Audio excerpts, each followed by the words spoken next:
Good morning. Welcome to our Red Short webinar for this Wednesday, September 13th. My name is Felicia Schenkelberg, and I'm an analyst here with Red Skylines. Today, I'm going to guide you through a brief exploration aimed at enhancing your comprehension of wireless sensor networks, or WSNs, along with an overview of recent advancements in the field of WSN security. As always, you can find information on related topics at redskylines.org.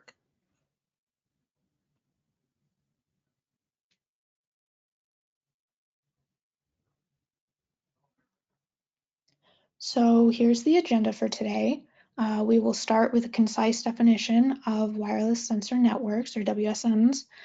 Then we will delve into the security vulnerabilities and challenges associated with WSNs, considering their increasing utilization in both civilian and military contexts. Then we will explore the resource limitations within WSNs, followed by an examination of recent energy-efficient routing strategies. I will then provide a brief overview of WSN protocol stack, emphasizing the role of the physical layer. And then finally, we will highlight the significance of the physical layer in enhancing security, along with a short discussion of recent research developments in this area. So let's get started. All right, so a wireless sensor network, or WSN, is a network of nodes that collaborate to sense certain specified data in their vicinity. This essentially enables them environmental control. So a typical sensor network consists of numerous cost-effective, low-power sensor nodes, which are deployable in harsh operating environments. Because of their varied applications, WSNs have gained popularity. But note that WSNs are not impervious to attacks. In general, these sensor nodes are deployed in a decentralized ad hoc manner. Typically, these WSNs are integrated with legacy networks through one or more sync nodes or base stations. Routing within a WSN is typically conducted on a hop-by-hop basis. So it's advisable for WSN protocols to prioritize energy conservation and network longevity.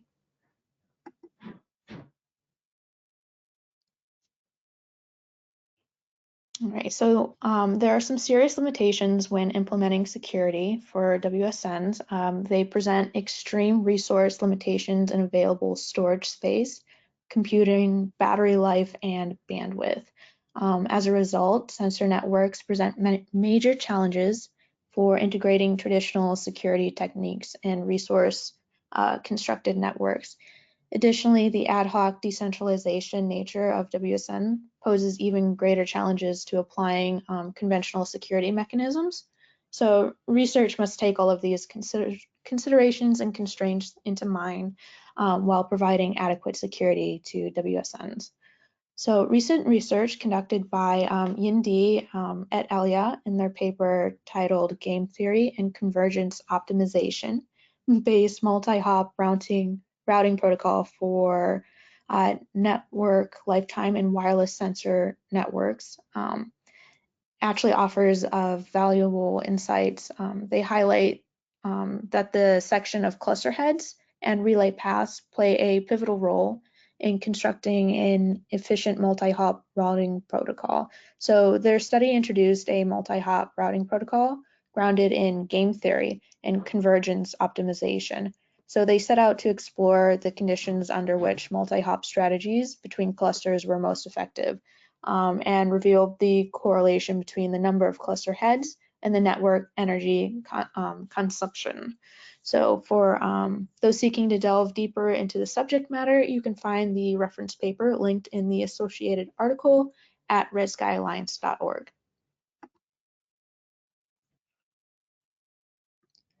So while conventional networks typically adhere to the open system interconnection model, or OSI model, wireless networks or wireless sensor networks operate within a resource-constrained environments, necessitating deviations from the traditional OSI framework.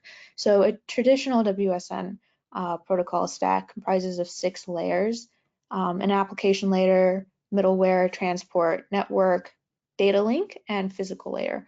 In addition to these 6 layers, they are mapped to each sensor node. There's 3 more planes that span across the entire sensor network and have more visibility to address issues such as mobility, power, and task management.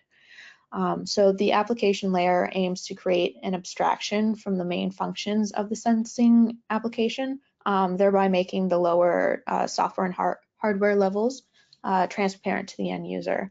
The network's layer's primary goals are to perform routing and self-configuration. So it's responsible for link failures and provides regular updates to its neighboring nodes.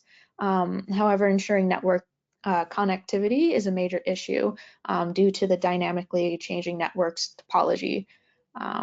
So as previously noted, the routing protocols in WSN are different from the traditional routing protocols for the reason of needing to optimize network life by performing intelligent routing. And then the data link layer is an interface between the network and the physical layer. It is further subdivided into 2 protocol sublayers, so like the medium access control and the logical link control.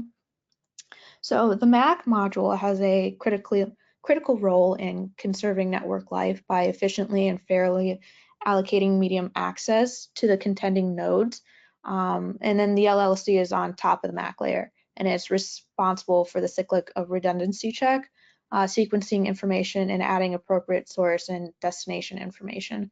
Additionally, the data link layer is responsible for the multiplexing of data streams and data frame detection. So we're actually going to conclude our discussion by focusing primarily on the physical layer, which is responsible for converting digital bits into analog symbols and vice versa. So it involves modulation and demodulation, frequency selection, power control, and symbol synchronization. It's recommended to use lower frequency band that has lower attenuation than higher frequency bands. However, with the limited availability of bandwidth in lower frequencies, WSNs may be forced to operate at higher frequencies. So the environments in which sensors are operating has a major role in signal attenuation.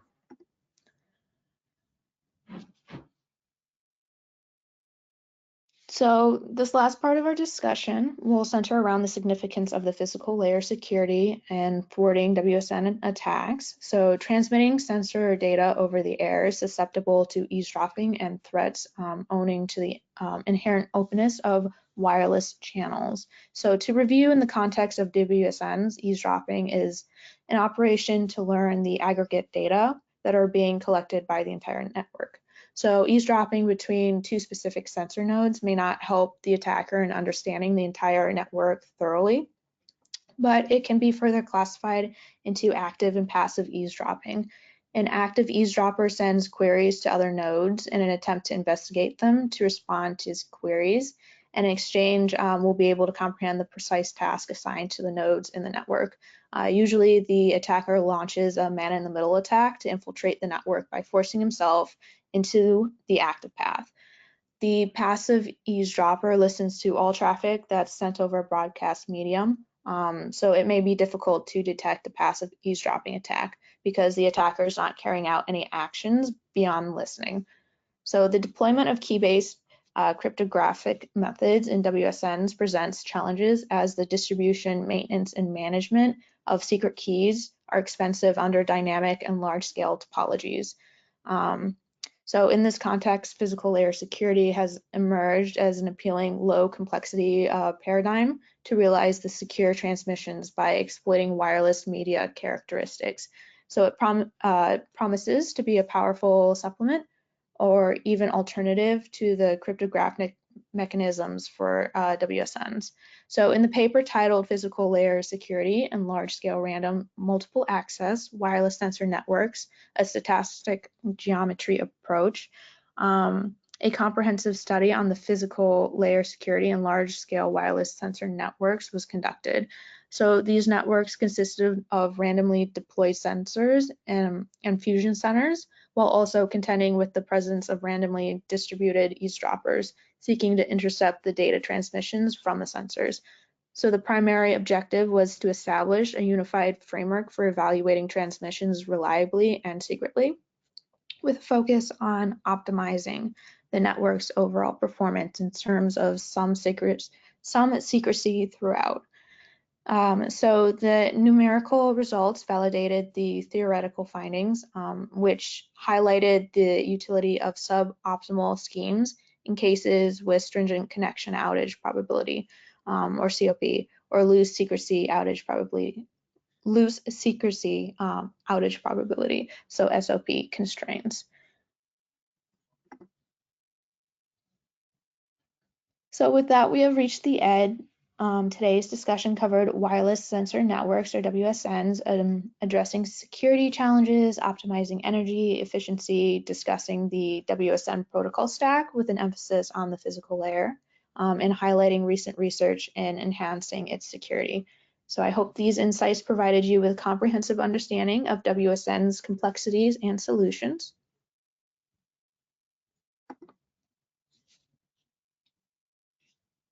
I'd like to thank you for joining us. I hope you enjoyed the material and found it useful. If you have any further questions on the subject, you can contact us via Jim McKee at jimmckee@wpaclabs.com. Have a nice day, and we hope to see you again next week.